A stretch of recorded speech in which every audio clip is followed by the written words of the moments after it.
গৃহীরা কি করবে, ওই পিঁপড়ের মতো এই বালি আর চিনিতে মেশানোর মধ্যে থেকে শুধু চিনিটা নেবে।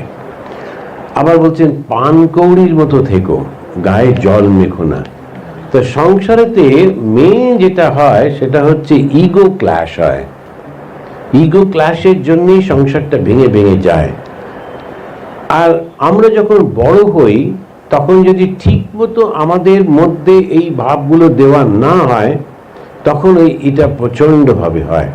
তো এই সবসময় যেটা মনে হয় যে আমি কেন অ্যাডজাস্ট করব, অন্যরা আমার সঙ্গে অ্যাডজাস্ট করুক, এটা কখনো হয় না। অ্যাডজাস্টমেন্টটা দুপক্ষের হতে হয়, তা না হলে কখনো হয় না। এই ট্রেনিংটা যদি না থাকে সংসার তো ভাঙবেই। আপনারা শুনলে অবাক হবেন এবং অনেকে জানেন, আমার থেকে বেশি জানেন, কত কত যেই ঘটনা ঘটে চলেছে তার কোনো ঠিক ঠিকানা নেই। এই মানে শেষ নেই, এত বেশি এই ধরনের ঘটনা। এখন ঠাকুরকে আমাদের খুব দরকার। ঠাকুরের কথাগুলো যদি আমরা ঠিক মতো শুনি তাহলে আমরা ঠাকুরের সেই প্রবাহ চলেছে কিন্তু শ্রীরামকৃষ্ণের দিকে। শ্রীরামকৃষ্ণ হচ্ছেন সেই ঈশ্বর, পরম ঈশ্বর। সেই পরম ঈশ্বর কি চান? পবিত্রতা। আর পবিত্রতা মানে কি? ভালোবাসা, নিঃস্বার্থপরতা। এটাও আমি খুব বলি। আমরা যখন বলি পবিত্রতা, আমরা বলি দৈব ভাব। এই পবিত্রতা দৈব ভাব মানে কি? মানে হচ্ছে দুটো মাত্র শব্দ, একটা হচ্ছে ভালোবাসা আর একটা নিঃস্বার্থপরতা। যখন আমি সবাইকে ভালোবাসি তখন কিন্তু আমার মধ্যে স্বার্থপরতা থাকে না। তো স্বামীজি বললেন each soul is potentially divine. প্রত্যেকটা প্রাণের মধ্যে সেই দেবত্ব রয়েছে। ওই দেবত্বটাকে জানানো। তো দেবত্বটা কি ওটা তো আমরা জানি না। ওই জন্য এত পড়ি, এত মনে করি, চিন্তা করি, কিন্তু ওই ছোট্ট ঘটনাটা, শব্দটার ব্যাখ্যাটা না জানা থাকায় আমাদের ভুল হয়ে যাচ্ছে। দেবত্ব মানে হচ্ছে শুধু ভালোবাসা। ওই ভালোবাসা কিন্তু আমাদের মনের মধ্যে মানে হচ্ছে ত্যাগ। ত্যাগ কিন্তু আমাদের মধ্যে রয়েছে। ওই যে পটেনশিয়ালি ডিভাইন, ওইটা আমাদের মধ্যে রয়েছে, ত্যাগ এবং ভালোবাসা। আমরা ভালোবাসি, আমাদের সংসারটাকে ভালোবাসি, তার বাইরে আমরা যাচ্ছি না, যেতে পারি না, যেতে মন চায় না। যখনই আমরা একটু বাইরের কাউকে ভালোবাসতে পারি আর বদলে তার থেকে কিচ্ছু যদি না নিই, তখন কিন্তু সেইটাই ঠিক ঠিক দেবত্বের প্রকাশ। তো এইটাই হচ্ছে স্বামীজি বললেন god is unselfishness is god. What is god? Unselfishness is god. এই আনসেলফিশ আমি কখন হব? যখন আমি সকলকে ভালোবাসবো। কিরকম? আমার সারা বছরে চাকরি করে যে বোনাসটা পেলাম সেইটা দিয়ে বাড়ির সকলকে আমি কাপড় জামা এটা ওটা কিনে দিলাম, নিজের কিছু থাকলো না। কত বড় আনসেলফিশনেস, কত বড় ত্যাগ আছে তো মনের মধ্যে। সেইটাই যখন ধীরে ধীরে বড় হতে হতে জগৎব্যাপী হয়ে যায়, সবাইকে নিতে পারি, সেটা অনেক সময় লোকেরা ভুল বোঝে যে এটার জন্য হিন্দু ধর্ম মার খাচ্ছে, অমুক তমুক। না, এর সঙ্গে সঙ্গে আর একটা রয়েছে পদ্ধতি, সেটা হচ্ছে যে যদি কেউ আমাদের ধ্বংস করতে আসে, ক্ষতি করতে আসে, মারতে আসে, ফোর্স করতে আমাদের কেউ বারণ করেনি। সঙ্গে সঙ্গে তাকে ক্ষতি করতে হবে তা না, কিন্তু ফোর্স করতেই পারি, ঠাকুরই বলে দিয়েছেন।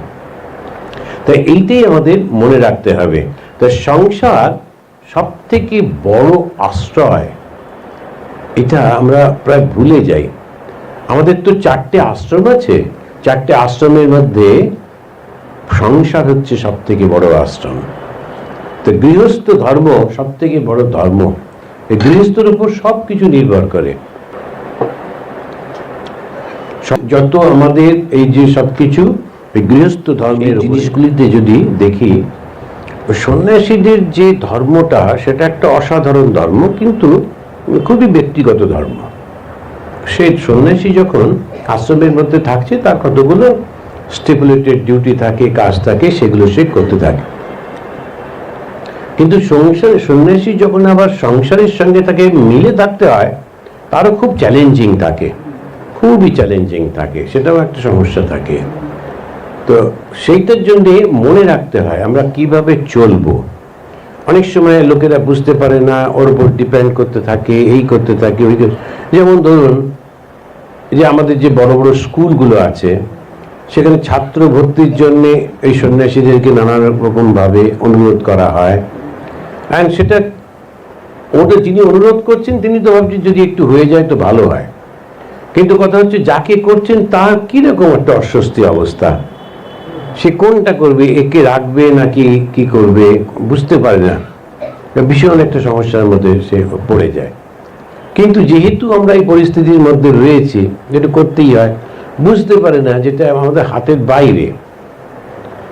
এক, দুই হচ্ছে পরীক্ষা দেবে, ভালো ফল করবে, ভর্তি হবে, এই বিশ্বাসটা থাকছে না। কেন না, সমাজটাই হচ্ছে অ্যাডজাস্টমেন্টের হয়ে গিয়েছে।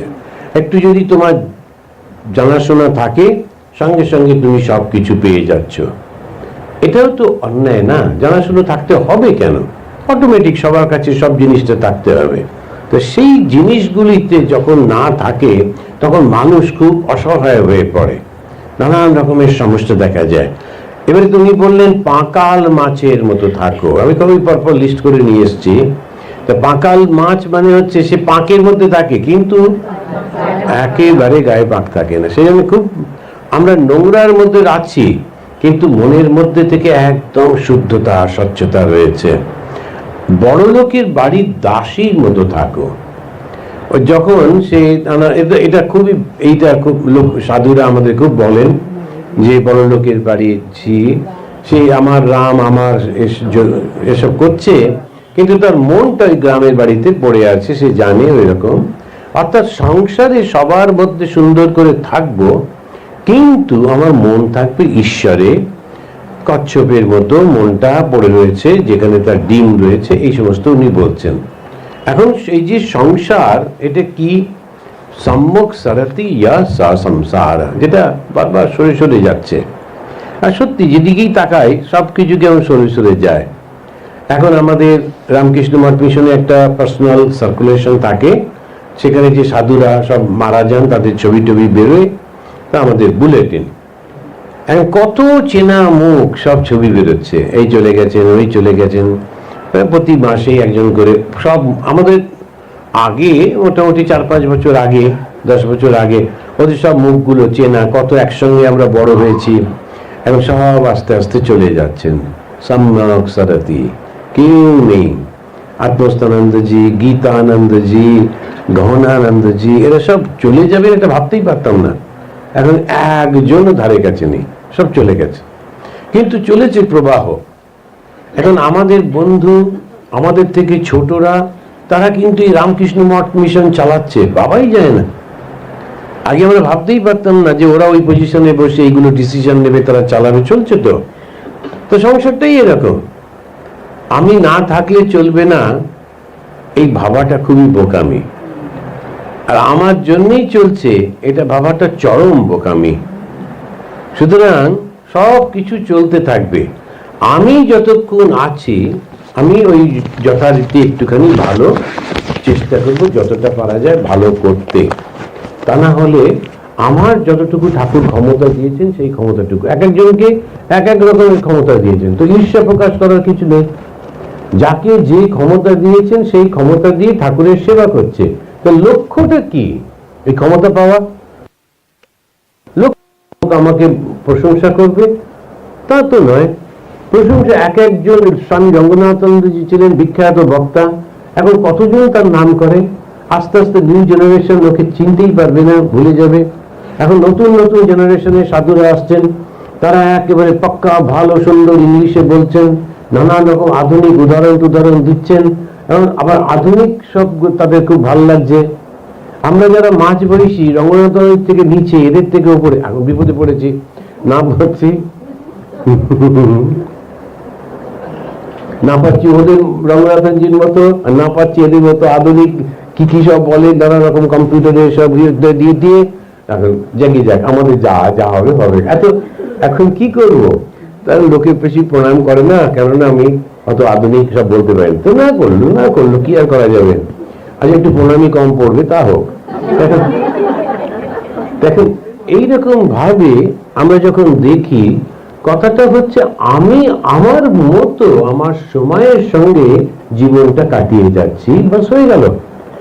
ঈর্ষা, দেশ, ক্রোধ কোনো কিছু থাকা উচিত না, কিন্তু থাকে সাধুদের। কেন? সংসারের মধ্যে তো বিয়ে রয়েছে। তো কেউ একজন খুব সুন্দর করছে, যখনই সব প্রশংসা করে ভেতরে একটু রাগ হয়, ও সঙ্গে সঙ্গে নিজেকে বলতে হবে, সংসারী কখনো নয়, আমি প্রতিজ্ঞা করেছি আমি সংসারী হব না। কাম, ক্রোধ, লোভ, মোহ, মায়া কিচ্ছু থাকবে না, নির্মোহা। কি ওর নাম আর কি ওর যশ? কে করছে নাম যশ? যারা টেম্পোরারি তারা আর একটা টেম্পোরারি নাম যশ করছে, কি এসে গেল? কিচ্ছু থাকে না। সেই জন্য সব সময় মনে রাখতে হয় আমি একদম এসবের উপরে। জ্ঞেয়স নিত্য সন্ন্যাসী ইউ ন দেশটি ন কাঙ্ক্ষতি, যে দেশ করে না, রাগ করে না, আবার কিছু আকাঙ্ক্ষাও করে না, ওই ঠিক ঠিক সন্ন্যাস। তো সন্ন্যাসীদের মনটা নিয়ে সারাক্ষণ খুব ব্যস্ত থাকতে হয়, কেননা মনে কখন কি ধরনের সব তরঙ্গ উঠছে ওটা খেয়াল রাখতে হয়। আমি এবারে গেছিলাম একটা আশ্রমে, সেখানকার সব ইয়াং সাধুরা প্রচন্ড উত্তেজিত। এখন ভারতবর্ষ তো রাজনীতি ছাড়া কিছু নেই, আর এই রাজনীতির লোকগুলো অসাধারণ ব্যবসা জানে। এত সুন্দর করে এক একটা জিনিস 130 কোটি লোককে ঢুকিয়ে দিল, দিয়ে ওরা কিন্তু চুপ করে বসে আছে, ওদের কোনো সমস্যা নেই। 130 কোটি লোক উত্তেজনায় হই হই করছে, আর যে ঘটনাগুলো চিন্তা করার কথা ওটা ভুলে গেছে। কিনা মায়া, দেখুন মায়া কি করে, আসল যেটা সেটাকে চাপা দিয়ে দেয়। মায়া সে তার কি কাজ? আবরণ আর বিক্ষেপ। এই মায়ার একেবারে দুর্দান্ত এক্সাম্পল হচ্ছে এই রাজনীতির নেতারা। অসাধারণ ভাবে যেটা চিন্তা করার কথা ওটা ভুলিয়ে দিয়েছে, যেটা চিন্তা করার কথা না ওটার উপরে চাপিয়ে দিয়ে 130 কোটিকে মাতিয়ে দিয়েছে। আর ওদের সঙ্গে সঙ্গত করছে আমাদের ওই যে কি বলে আমাদের মিডিয়া। তো মিডিয়া ওদের সব সময় লোকেদেরকে উত্তেজিত করে রেখে দিয়েছে, হই হই হই হই হচ্ছে। কিন্তু মানুষ ভুলে গেছে আসল প্রবলেমটা কি, কি করতে হবে, সেসবগুলো সব গেছে। যে খাবো কি, পড়াশুনো করবে কিনা বাচ্চারা, ওসবগুলো উঠে গেছে। গিয়ে তো হই হই করছি এখন আমরা দুটো তিনটে জিনিস নিয়ে, অথচ কোনো মূল্য নেই ওটা। তো মায়া কাকে বলে? এইটা। আমরা যারা ধর্মপথে, আমরা ওর মধ্যে যাবো কেন? একটার পর একটা ঢেউ উঠে চলে যায়। যে স্বামী বিবেকানন্দ এত ভালোবাসতেন ভারতবর্ষকে, সেই বিবেকানন্দ যখন রামকৃষ্ণ মিশন প্রতিষ্ঠা করলেন, সন্ন্যাসীদের বললেন তোমরা কিন্তু রাজনীতির সঙ্গে থাকবে না। কেন? ভীষণ টেম্পোরারি, ভীষণ ভীষণ টেম্পোরারি। একবার না দুবার গেছি রেড ফোর্টে। আমি একবার এক একটা জায়গায় একবারই যাই, আমি দেখা হয়ে গেল আবার দুবার যেতে ইচ্ছে করে না।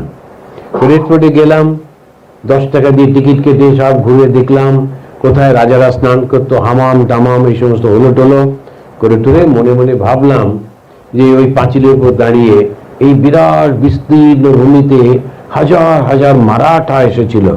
তারা মহা বীর, মহা শক্তিশালী, তারা এসে শত শত প্রাণ দিয়েছে মারাঠা। ওই টানেলের মধ্যে সব পড়ে যেত মৃতদেহগুলো, কিন্তু ওরা ঢুকতে পারেনি। তারপরে এলো রাজস্থান বীর, তারা সব এসে নানান রকম করলো, কিন্তু সব মারা গেল, ঢুকতে পারলো না। আর আজকে 10 টাকা টিকিট কেটে ঘুরে বেড়াচ্ছি। মারাঠাদের মতো আমাকে অস্ত্র ধরতে হলো না, তো কোনো কিছুই করতে হলো 10 টাকা এগিয়ে বলে জগৎ সংসার এক একটা সময়ের সঙ্গে সব। মারাঠারা যদি অপেক্ষা করতো, আচ্ছা 200 বছর পরে আসছি, তুই রাজত্ব করে নিয়ে আমি দেখে নিচ্ছি, তাহলে কিন্তু 10 টাকার টিকিট দিয়ে আমার সঙ্গেই ঢুকতে পারতো, ঢুকেছো হয়তো। এখন তাহলে কি দাঁড়ালো? সংসার মানেই সবকিছু পরিবর্তন হয়, কখনো কেউ পার্মানেন্ট থাকে না। এইটা আমাদের দুপক্ষকে মনে রাখতে হবে। ত্যাগী গে হিসেব নিত্য পাবনাঙ্গি পঙ্কজম। আমরা চলেছি একটা লক্ষ্যে, তার লক্ষ্যটা হচ্ছে ঈশ্বর, ঈশ্বর রূপী ভগবান শ্রীরামকৃষ্ণ। তিনি আমাদের গুরু, তিনি আমাদের পথ দেখাচ্ছেন, তিনি আমাদের অন্ধকার দূর করে দিচ্ছেন। এবং সেই গুরুর আমাদের বিভিন্ন সন্ন্যাসীদের মাধ্যমে সেই গুরু শক্তি প্রকাশিত হচ্ছে। তাই গুরু শক্তি মানে কি? যে আমাদের অন্ধকার দূর করে, আর তো কিছু না। তো আমাকে সেই গুরু শক্তি সব নানা রকম আছে। তো গুরুশক্তি মানে কি? একজন যে গুরুশক্তি মানে কি, সেই মাথায় হাত দিলার সঙ্গে সঙ্গে একদম টাক মাথায় চুল যাবে, গজিয়ে যাবে, সেরকম একটু জানি না গুরু আছে কিনা ওইটি জানি না, কিন্তু তাহলে সেই গুরুরা নিজেদের মাথায় হাত বোলানোর মতো ভালো, বেশিরভাগ গুরুর মাথায় টাক, সুতরাং কোনো লাভ নেই এসব করে টোরে। গুরু শক্তি মানে হচ্ছে যে সত্যিকারের পথ দেখায়। কি পথ? পথটা তো মাত্র দুটো, বাবা ভালোবাসো আর নিঃস্বার্থপর হও, আর তো কিছু নেই না। তো ধর্ম মানে কি? প্রতিজ্ঞা রাখা। হ্যাঁ, এটা মনে রাখতে হবে। ধর্ম মানে প্রতিজ্ঞা রাখা। আমি প্রতিজ্ঞা করেছিলাম, প্রতিজ্ঞা আমি রাখবো, তুমি রাখো আর না রাখো, তোমরা কথা রাখো আর না রাখো, আমি তো রাখবো। মনে আছে সেই ঘটনার ওই গল্পটা রবীন্দ্রনাথের? দাদার সঙ্গে ভাইয়ের খুব ঝগড়া ছিল, ভাইকে আলাদা করে দিয়েছিল, ভাই অত্যন্ত গরিব, মারা যাবার আগে ও উইল করে দিয়ে গেল ভাইকে যে আমার ছেলে যখন বড় হবে তখন তাকে সব সম্পত্তি তুমি বুঝিয়ে দিও। উইল বলে বোধহয় গল্পটা, তুই খেয়াল লেখা। না না, রামকানাইয়ের নির্বর্তিতা হতে পারে। হ্যাঁ, কৃষ্ণ, না না, রামকানাইয়ের নির্বর্তিতা এটাই হবে। তাতে তার রামকানাইয়ের বউ, তার ছেলে, তারা সব নিন্দা করতে লাগলো। ওইটাই না, রামকানাইয়ের নির্বুদ্ধিতা। এখন তিনি কিন্তু তার নিজের বউ, নিজের ছেলে ওকে অবিশ্বাস করলে, এই তো সময়, ওরা তো জানেই না তুমি নিজের নামে কিছু করো না, উইল তো তুমি একটু বদলাতেই পারো, কিন্তু নেই, উনি কিন্তু করলেন না। আবার যার জন্য করছেন সেই যে বিধবা মহিলা, সেই দাদার স্ত্রী, তিনি ওকে বিশ্বাস করছেন না, ভাবছেন নিশ্চয়ই কিছু ঠকাচ্ছে, উকিলকে বারবার জিজ্ঞেস করছেন, ইত্যাদি ইত্যাদি। সে রামকানাইয়ের নির্বুদ্ধিতা।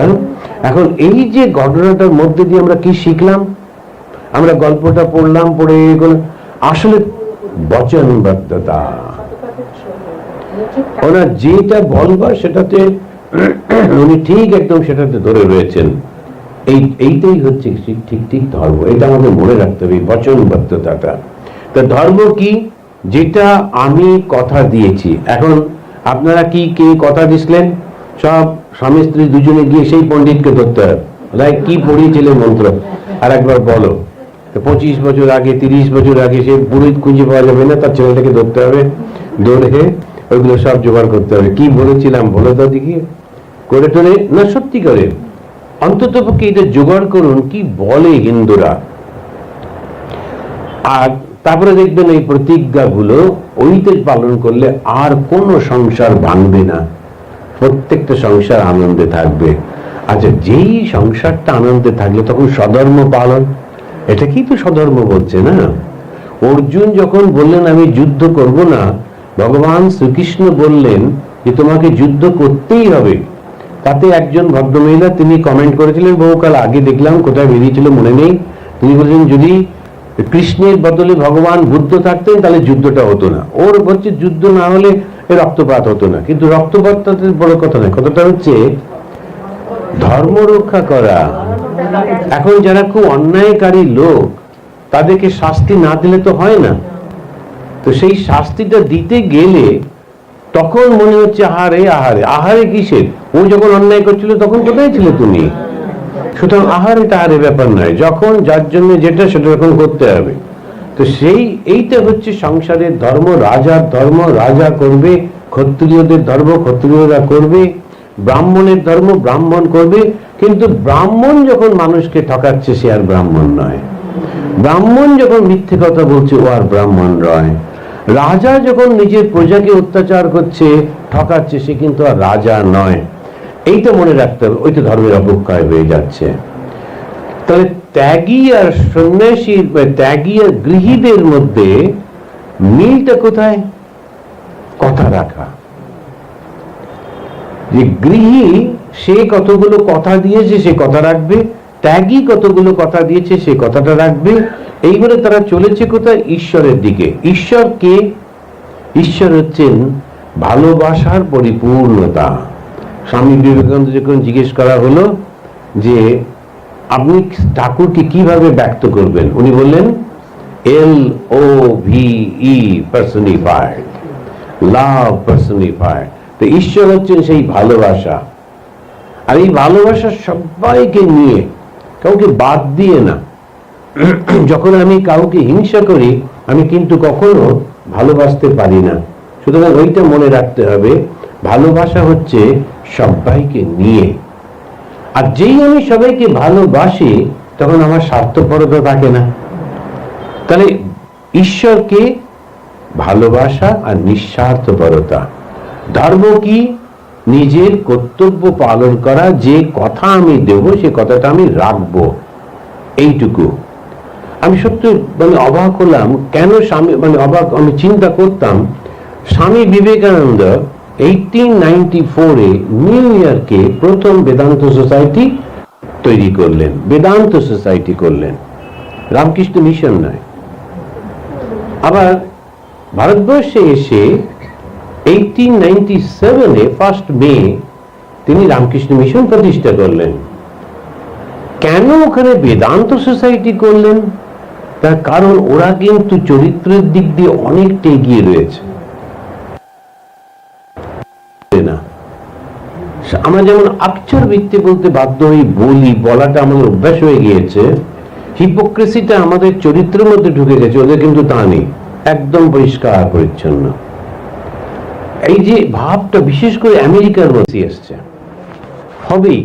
কারণ রাজা যখন আমাকে শাসন করছে, আমি তো রাজা যা চাইছে সেটাই করব, যদিও ইচ্ছা নেই, তখন একটা হিপোক্রেসি হয়। আমেরিকাতে তো রাজা ছিল না কখনো, সুতরাং ওদের মধ্যে কোনো হিপোক্রেসি নেই, যেটা বলবার পরিষ্কার পরিষ্কার বলবে।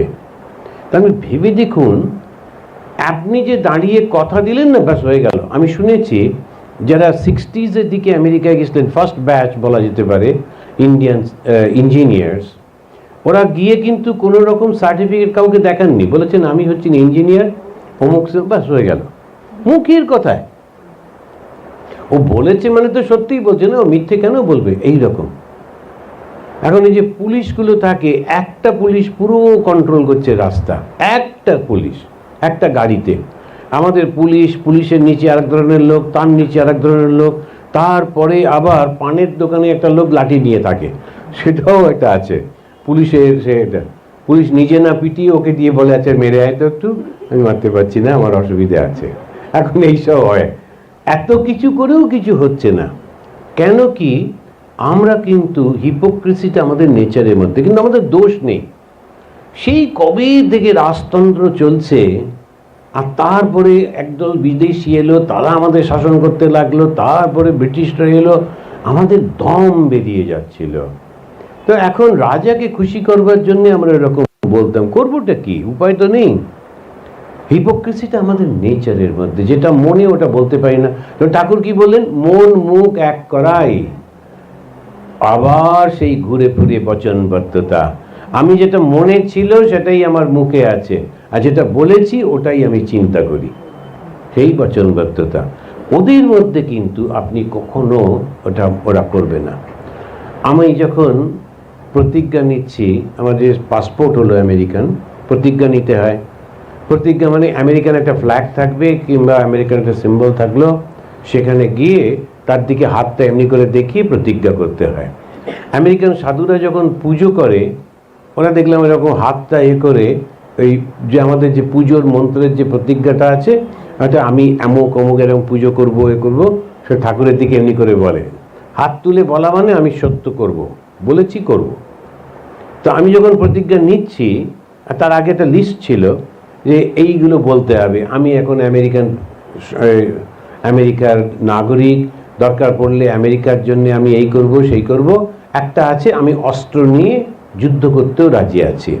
তখন আমি ওকে বলেছিলাম যে না, আমি কিন্তু সেটা করব না, কেন ভাও অফ আমি নিয়েছি, সন্ন্যাসের ভাও নিয়েছি, আমি কিন্তু কখনোই অস্ত্র তুলতে পারবো না। ও কিন্তু বললেন বেশ ঠিক আছে, যখন এই কথাটা আমি বলবো আপনি হাতটা নামিয়ে নেবেন। অ্যাজ এই হাতটা তুললে যে কথাগুলো বলবো আমি মানবই মানবো, আর হাতটা যদি নামিয়ে নিই তাহলে এই কথাটা আমাকে মানবার জন্য আমি বাধ্য নই। কীরকম বিশ্বাস দেখুন। আর যতজন এশিয়ান অ্যান্ড ইন্ডিয়ান ওটা তুলেছে, ওদের কাছে তোলা আর নামানো একই ব্যাপার। হ্যাঁ বলে তো দিলাম, কিন্তু করতেই হবে, তার কি মানে করবো না, মুক্ত। কিন্তু হাত তোলা নামানোর মধ্যে আমেরিকানদের কাছে বিশাল ব্যাপার। আমি হাত তুলে যখন বলেছি আমি এইটা করব এটা করব, এই বচনবদ্ধতা স্বামীজি এটা লক্ষ্য করেছিলেন, ওই জন্যে বললেন বেদান্ত। কেননা ওরা অনেকটা এগিয়ে ছিল, এগিয়ে আছে। কখনো ছোটোখাটো ক্ষেত্রে মিথ্যে বলে না, সব সময় একদম সত্য কথা বলে। এই অনেক একবার আমাদের ধরুন একটা কন্ট্রাক্ট আছে একটা কোম্পানির সঙ্গে, যেই 2 ইঞ্চি বরফ পড়ে ওরা এসে ওটা পরিষ্কার করে দিয়ে যায়। ওই কবে কন্ট্রাক্ট হয়েছে, বছরে তো ওই 4-5 মাস বরফ পড়ছে, যেই বরফ পড়ছে অমনি গুটগুট করে এসে পরিষ্কার করে দিয়ে যায়। ফোন করতে হচ্ছে না, ডাকতে হচ্ছে না, ওকে বলতে হচ্ছে না এই তুমি এইখানটা পরিষ্কার করোনি, ওইটা কেন করোনি, কিচ্ছু করতে হয় না। কোনো একটা লোককে ওই যে কথা দিয়েছে ওই যে বাস ওরা করতে শুরু করে দিল। এই যে জিনিসগুলি যে সমাজের মধ্যে রয়েছে, ওই সমাজেই বেদান্তটা ঠিক ঠিক প্রচার করা যায়। আর এখন হচ্ছে আমাদের প্রথম থাকা খাওয়ার ব্যবস্থা করতে হচ্ছে, একটু ভালো শিক্ষার ব্যবস্থা করতে হচ্ছে, স্বাস্থ্যের ব্যবস্থা করতে হচ্ছে। কারা করছে? সন্ন্যাসীরা, রামকৃষ্ণ মিশন করছে। সবার জন্য করতে পারছি না, কিন্তু আমরা যখন করছি তখন সমাজের মধ্যে একটা প্রেশার সৃষ্টি হচ্ছে। রামকৃষ্ণ মিশন নরোত্তম এখানকার স্কুলে, পুরুলিয়া নরেন্দ্রপুর স্কুলে যদি এত ভালো রেজাল্ট হয়, তাহলে ওয়েস্ট বেঙ্গলের অন্য স্কুলে রেজাল্ট হয় না কেন? একটা প্রেশার তৈরি হচ্ছে। তখন লোকেরা ওইটা দেখাবার জন্য আমরা কাজ করে চলেছি। আমাদের হসপিটালের জন্য সাধারণভাবে করছি, সেবা করছি, এই করছি, খানিকটা লোকেদের সময়। এখন কিন্তু প্রচুর এগিয়ে আসছে, ওটার আর খুব একটা প্রয়োজন হচ্ছে না। এখন আমাদের কাউন্সিলিং, আমাদের লোকেদের মধ্যে গিয়ে কথা, জিনিসগুলোকে খুব পরিষ্কার করে একটু বুঝিয়ে দেওয়া।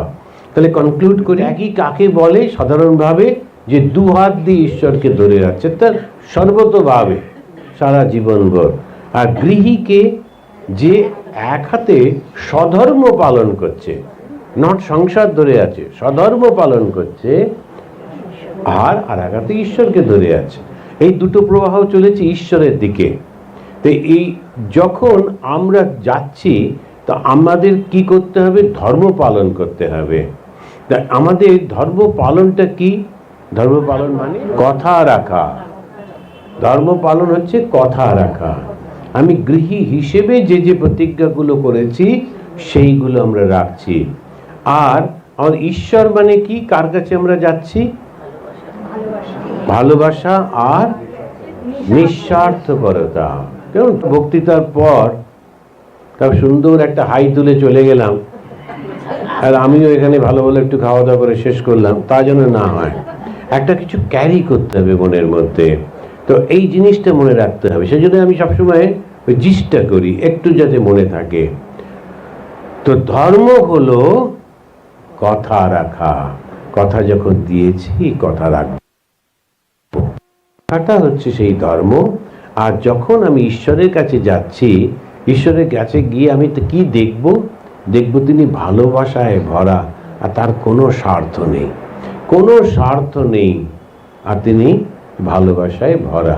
আমি যখন ঈশ্বরকে প্রাপ্ত হব তখন আমার কি হবে? আমারও মনটা ভালোবাসায় ভরে যাবে, আমার মনের মধ্যে কোনো স্বার্থ থাকবে না।